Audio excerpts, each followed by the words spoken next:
Hey, my name is Per Andreasson. I am the drummer of Royal Republic, and you're watching a clip of me doing what I do and what I've been doing for the past 13 years.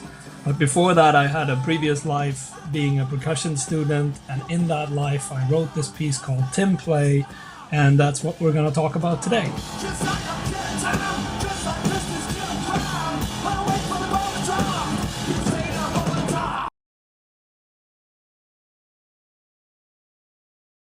I slipped into classical music by accident, more or less, because I realized when I was a teenager that I really wanted to work with music or be a drummer.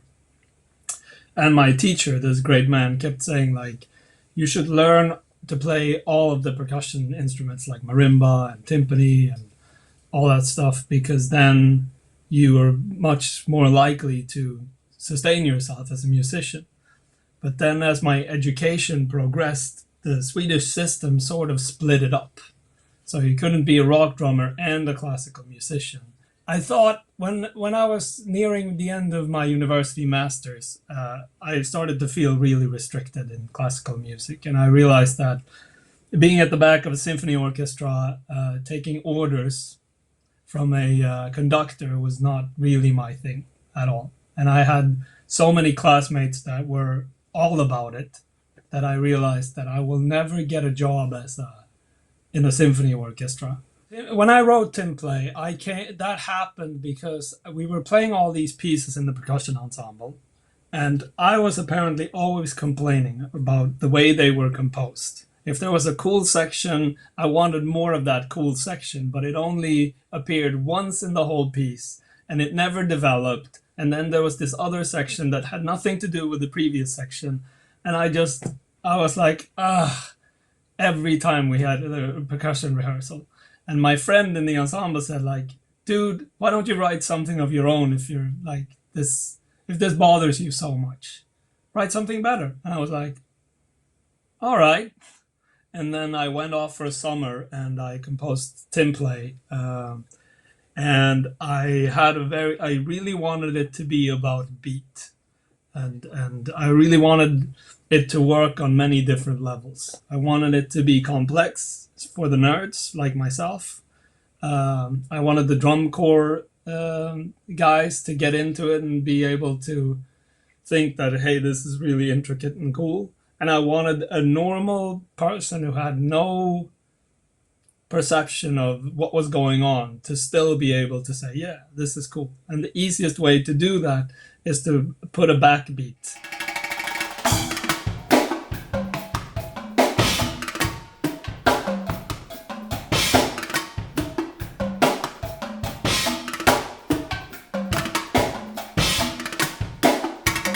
I say in the foreword of the piece that it's about polymetrics, and it's very much about polymetrics. But I think the polymetrics part came from a band called Meshuggah, a Swedish band that I grew up listening to a lot. And they do heavy metal, and it's really brutal, but it's about double kick drums and polymetrics, and there's always this ga dum dum dum ga dum da da da da dum dum da da da dum dum ba da ba da ba da ba bum bum ba da ba da da ba da ba da ba da ba. I don't know, but or like hertas in the feet with the guitars. So it's like,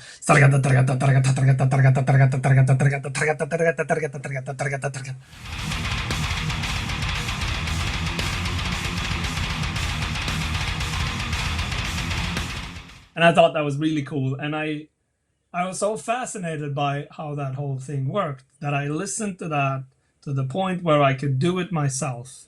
And then at some point I realized that I could create those beats myself. I had done it so much, learning how they did it and what every beat was, and I could sit on my bed and really play along to it, that I had this ability to just, always feel everything in 4/4, even though it was going on, with different time signatures. And then I also wanted it to be like this whole robotics thing, Tinplay. I liked I think a friend of mine played Canned Heat, and I know we played Sharpened Stick, but they're both great pieces. And And I liked the use of just instruments that weren't instruments, and I thought that brought a level of theater to the piece that everybody will see, like, oh, break drums, or oh, look, a tin can. He's playing a tin, and it sounds pretty cool, I think. On the surface, the parts they kind of look simple, but when you start playing it together with other people, you realize that there's like at least two time signatures going on at the same time, and you are just a tiny part of both of them. And you need to listen to what the other players are doing and understand what the other players are doing. And it makes it really cerebral. The whole piece is in tempo, and it's very clear what the tempo is the whole time, except in this one section. And it's just, I think, 2 bars or something, where you can hear like almost like a bouncing ball, like tak, tak, tak, tak, tak, tak, tak, tak, tak. And I stole that from a British electro artist called Aphex Twin. A friend of mine gave me a cassette, I think way back, like before the millennium, before the turn of the millennia. And I thought that thing was so cool. It was literally somebody dropping a ball, and then it was looped, but it was looped in time.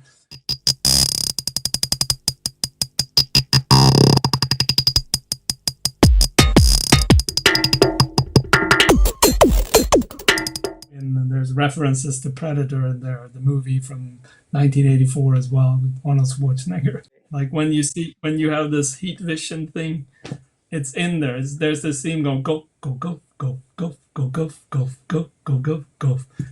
That's when you see what he sees. That's his heartbeat. This is in 7/8.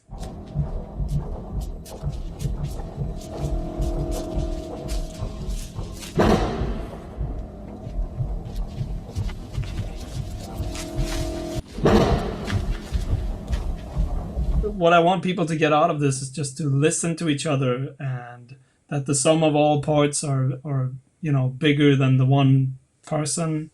And I think this is a fantastic recording of this piece. I'm really amazed how well it sounds and how well the students play. And yeah, I hope you enjoy it.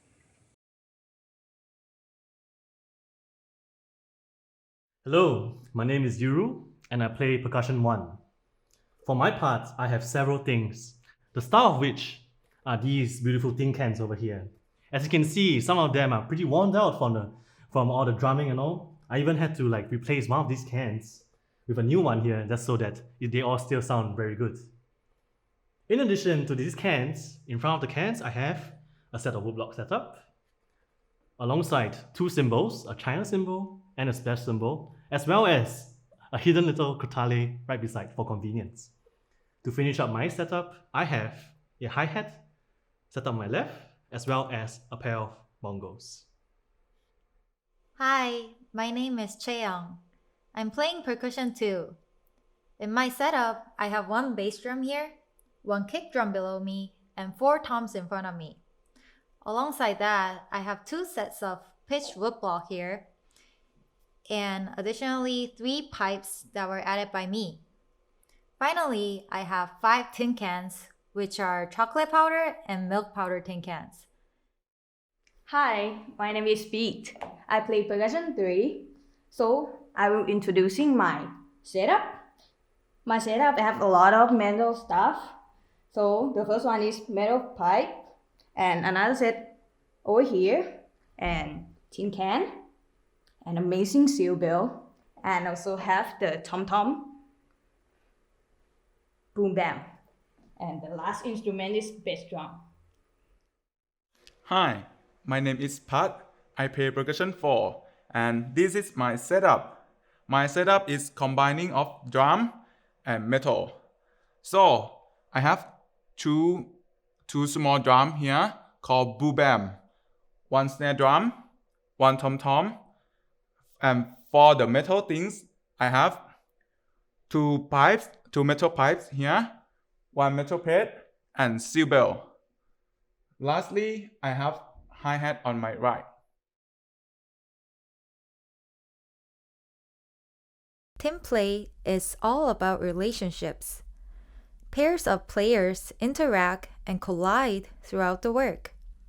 At Figure 2, Players 3 and 4 establish the first of these partnerships in a delicate exchange of interlocking rhythms and accents on the octabands.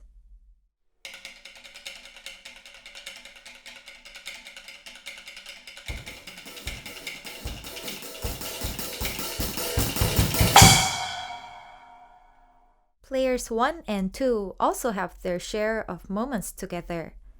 At figure 4, bongos and wood blocks combine to form an unusual texture.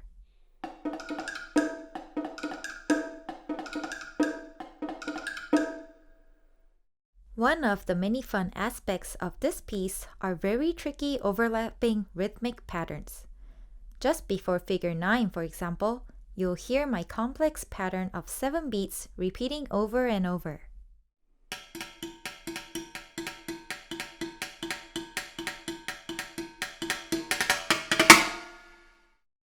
Making things more complicated at figure 8, players 3 and 4 underscore my pattern in 7 with their own pattern in 5.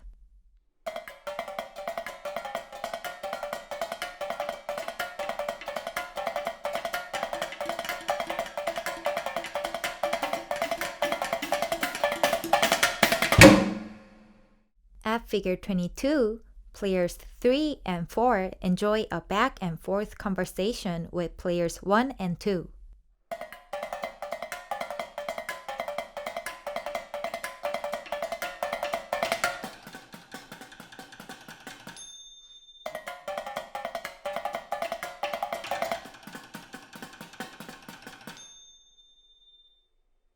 As the piece goes on, the conversations get a lot more complicated.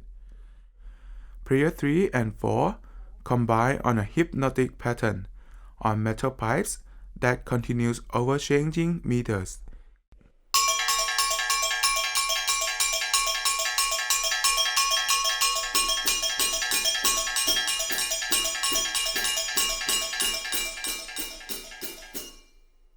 Player 1 soon adds bongos to the mix, providing a nice contrast of metal and skins.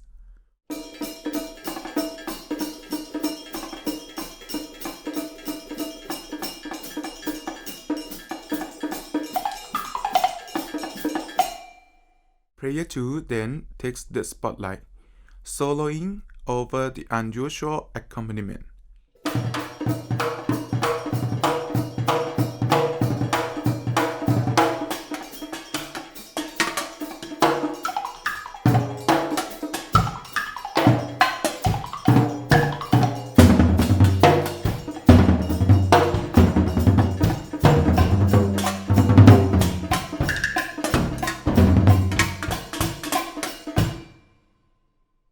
The piece wouldn't be Tinplay without tin cans. At figure 19, player 1 gets the first shot at a bouncing ball effect on the cans.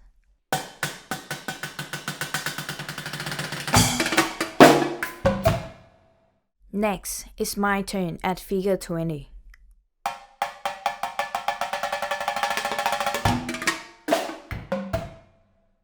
Finally, at figure 21, balls seem to be bouncing all over the place. First between players 1 and 2, and then between players 2 and 3.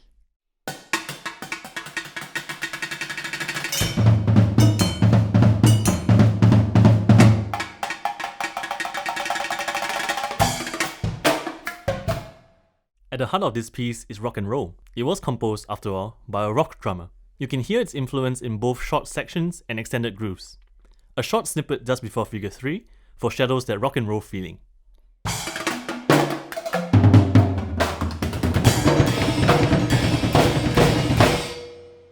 While the last example crescendoed into a powerful burst, another section at figure 7 does just the opposite, taking us from powerful to delicate in 4 short bars.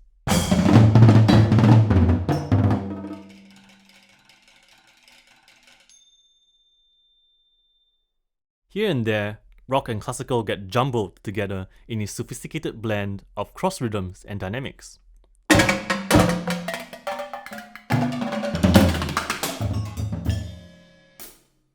One of the coolest features of this piece is a recurring funk section that grows in intensity with each appearance. At figure 3, we hear the groove for the first time.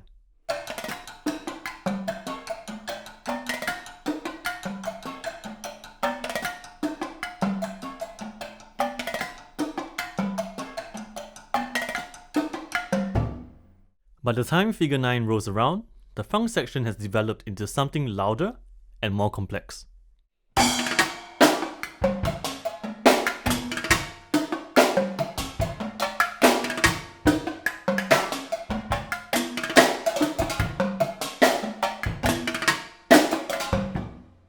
Finally, at figure 21, the full group lays down a solid driving groove, embellished with my Chinese symbol.